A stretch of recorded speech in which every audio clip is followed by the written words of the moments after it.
Hello friend, আসসালামু আলাইকুম। Welcome back to my mini blog. তো বিয়া বাড়ির দাওয়াত আসাল তাহার জন্য 3:30 দিন ধরে দিয়েছি। কেমন লাগছে অবশ্যই কমেন্টে জানাবেন। তো বাইক উঠে বললাম বিয়া বাড়ি যাবার নিকে। তো আমার বাড়ির থেকে বিয়া বাড়ি যেতে বাইক দিয়ে টাইম লাগে না, 5 মিনিট টাইম লাগে।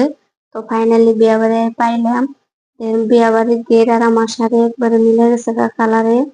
তো ভিডিওটা অনেকদিন আগেকার গ্যালারিতে আসাল, ভাবলাম যে পোস্ট করে দিই।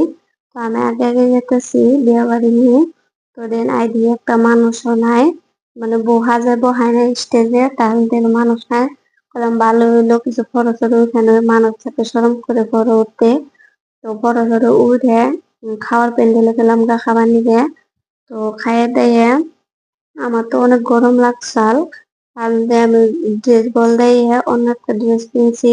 ইন্ডিয়া বোর্ড বলে গেলাম, যাই দিয়ে অনেক ভিড়। তো সিটি পেলাম না।